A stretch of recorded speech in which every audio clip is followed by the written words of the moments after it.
सुना प्रश्न ऋषियों का और बोले सूत जी ज्ञानी। 25वें अध्याय में सुनो श्री हरि की वाणी। जय श्रीमनारायण, राधे राधे।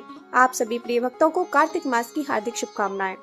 भगवान श्री हरि विष्णु की कृपा आप सब पर बनी रहे। आप स्वस्थ रहें, प्रसन्न रहें। इन्हीं मंगल कामनाओं के साथ आज की कथा शुरू करते हैं। कल हमने सुना था कार्तिक मास महात्म्य कथा अध्याय 24। उससे आगे की कथा 25वां अध्याय आज श्रवण करेंगे।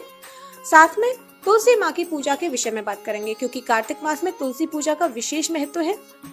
बिना तुलसी पूजन के आपकी कार्तिक माह की पूजा पूर्ण नहीं मानी जाती है। तो साथ में हम बात करेंगे कि तुलसी माँ के वो कौन से 8 नाम हैं जिनका स्मरण करने से, जिनका जाप करने से आपके दुख दारिद्र सब दूर होंगे और धन वैभव और सुख समृद्धि प्राप्त होगी, जो कि बहुत ही आवश्यक है। अगर आपने अब तक नहीं किया है, अब आप एकादशी से पूर्णिमा तक आप इन 5 दिनों में इन नामों का जाप कर सकते हैं। तो शुरू करते हैं।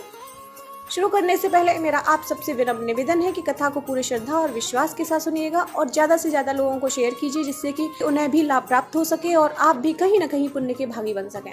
सनातन शास्त्रों में तुलसी पूजा के बारे में विस्तार से बताया गया है। तुलसी जी भगवान विष्णु जी की अर्धांगिनी है, जो माता लक्ष्मी की स्वरूप है। तुलसी माँ की पूजा करने से साधक की सभी मनोकामनाएं पूर्ण होती हैं। साथ ही घर में सुख शांति और समृद्धि का आगमन होता है। इसके अलावा रोग व्याधि से भी साधक को मुक्ति मिलती है। इसके लिए रोजाना दैवीय काल से तुलसी जी की पूजा उपासना की जाती है। ऐसी मान्यता है जहाँ तुलसी फलती है उस घर में रहने वालों को कोई संकट नहीं आते। स्वास्थ्य के लिए आयुर्वेद में तुलसी के अनेक गुण के बारे में बताया गया है। यह बात कम लोग जानते हैं कि तुलसी परिवार में आने वाले संकट के बारे में सूखकर पहले संकेत दे देती है। शास्त्रों में यह बात भली प्रकार से उल्लेख है कि अगर घर पर कोई संकट आने वाला है तो सबसे पहले उस घर से लक्ष्मी यानी तुलसी चली जाती है और वहाँ दरिद्रता का वास होने लगता है। तुलसी केवल एक पौधा ही नहीं है, बल्कि धरा के लिए वरदान है, जिसके कारण इसे हिंदू धर्म में पूजनीय और औषधि तुल्य माना जाता है। तुलसी पूजन करने से न केवल चमत्कारिक लाभ मिलेगा, बल्कि साथ ही लोगों को तुलसी से होने वाले लाभ का ज्ञान भी प्राप्त होता है। भगवान विष्णु की कोई भी पूजा बिना तुलसी के पूर्ण नहीं मानी जाती, इसीलिए तुलसी को विष्णु वल्लभा कहा गया है, यानी भगवान विष्णु की सबसे प्रिय।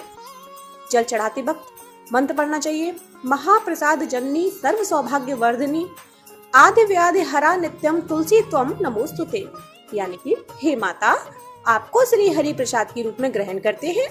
हे सौभाग्य का आशीर्वाद देने वाली माता, आपको बार बार हम नमस्कार करते हैं। इसके बाद तुलसी जी की परिक्रमा कीजिए और उसके बाद माँ तुलसी का ध्यान कीजिए। तुलसी जी के कई मंत्रों में से एक नामाष्टक मंत्र को बहुत अधिक महत्व दिया जाता है। इस मंत्र के जाप से धन वैभव और सुख समृद्धि प्राप्त होती है।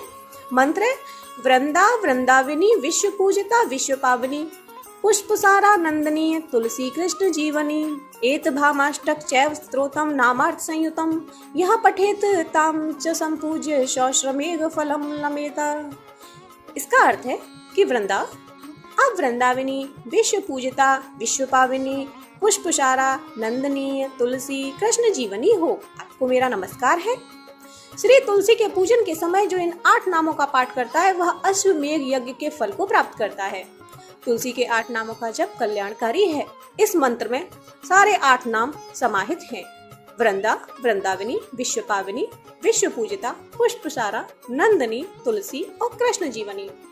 भगवान कृष्ण को और भगवान विष्णु को सबसे ज्यादा प्रिय नाम है कृष्ण जीवनी। जब हम तुलसी माँ को कृष्ण जीवनी के नाम से पुकारते हैं, भगवान कृष्ण अति प्रसन्न होते हैं। कहते हैं जो पुरुष तुलसी की पूजा करके इस नामाष्टक को पढ़ता है उसे अश्वमेघ यज्ञ का फल प्राप्त होता है। तुलसी माँ को नमस्कार करेंगे। वृंदाये नमः, वृंदावन्ये नमः, विश्व पूजिताये नमः, विश्व पावन्ये नमः, पुष्पसाराये नमः, नंदिन्ये नमः, तुलस्ये नमः, कृष्ण जीवन्ये नमः। तुलसी माँ का ध्यान करेंगे। मैं देवी वृंदा को प्रणाम करती हूँ। आप हमारे आंगन में तुलसी के पौधे के रूप में विराजमान हैं। श्री केशव भगवान की अति प्रिय तुलसी को प्रसाद के रूप में ग्रहण करने मात्र से ही प्राणी मात्र का भाग्य उदय हो जाता है। जल में तुलसी दल मिला देने से वह पंचामृत बन जाता है। यान कान च पापाने जन्मांतर कृतानि च तान तान प्रणश्यन्ति प्रदक्षिणे याम पदे पदे। हे तुलसी माता, आपके परिक्रमा का एक एक पग हमारे सभी पापों को नष्ट कर रहा है और हमें सद्बुद्धि दे रहा है। बोलिए तुलसी माता की जय। अब कार्तिक मास महात्म्य कथा अध्याय 25 श्रवण करते हैं। कलहा का वचन सुनकर धर्मदत्त उसके पिछले कर्मों और वर्तमान अवस्था को देखकर बहुत दुखी हुआ फिर उसने बहुत सोच विचार करने के बाद कहा, तीर्थ में दान और व्रत आदि का सत्कर्म करने से मनुष्य के पाप नष्ट हो जाते हैं, परंतु तू तो प्रेत के शरीर में है, अतः उन कर्मों को करने की अधिकारिणी नहीं है। इसलिए मैंने जन्म से लेकर अब तक जो कार्तिक का व्रत किया है, उसके पुण्य का आधा भाग मैं तुझे देता हूँ, तू उसी से सद्गति को प्राप्त हो जा।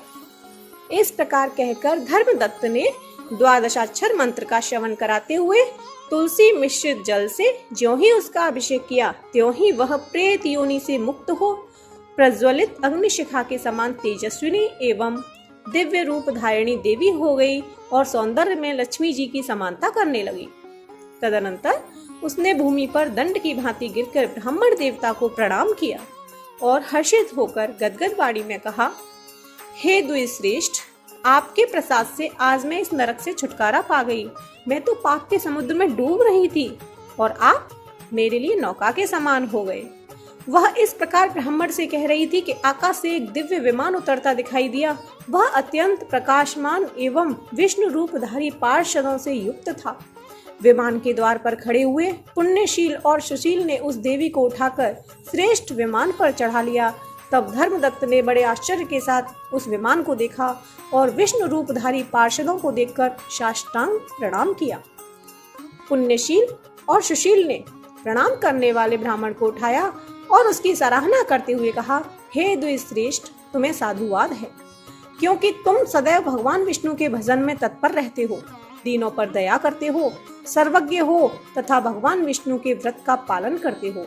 तुमने बचपन से लेकर अब तक जो कार्तिक व्रत का अनुष्ठान किया है, उसके आधे भाग का दान देने से तुम्हें दूना पुण्य प्राप्त हुआ है और सैकड़ों जन्मों के पाप नष्ट हो गए हैं। अब यह वैकुंठ धाम में ले जाई जा रही है। तुम भी इस जन्म के अंत में अपनी दोनों स्त्रियों के साथ भगवान विष्णु के वैकुंठ धाम में जाओगे और मुक्ति प्राप्त करोगे। धर्मदत्त, जिन्होंने तुम्हारे समान भक्ति पूर्वक भगवान विष्णु की आराधना की है, वे धन्य और कृतकृत्य हैं। इस संसार में उन्हीं का जन्म सफल है। भली भांति आराधना करने पर भगवान विष्णु देहधारी प्राणियों को क्या नहीं देते हैं। उन्होंने ही उत्तानपाद के पुत्र को पूर्व काल में ध्रुवपद पर स्थापित किया था। उनके नामों का स्मरण करने मात्र से समस्त जीव सद्गति को प्राप्त होते हैं। पूर्व काल में ग्राहग्रस्त गजराज उन्हीं के नामों का स्मरण करने से मुक्त हुआ था। तुमने जन्म से लेकर जो भगवान विष्णु को संतुष्ट करने वाले कार्तिक व्रत का अनुष्ठान किया है, उससे बढ़कर न यज्ञ है, न दान और न ही तीर्थ है। विप्रवर, तुम धन्य हो, क्योंकि तुमने जगत गुरु भगवान विष्णु को प्रसन्न करने वाला कार्तिक व्रत किया है, जिसके आधे भाग के फल को पाकर यह स्त्री हमारे साथ भगवान लोक में जा रही है। प्रिय भक्तों, कार्तिक मास महात्म्य कथा अध्याय 25 यहीं समाप्त होता है। इससे आगे की कथा अध्याय 26 कल श्रवण करेंगे। जय श्रीमन नारायण। राधे राधे।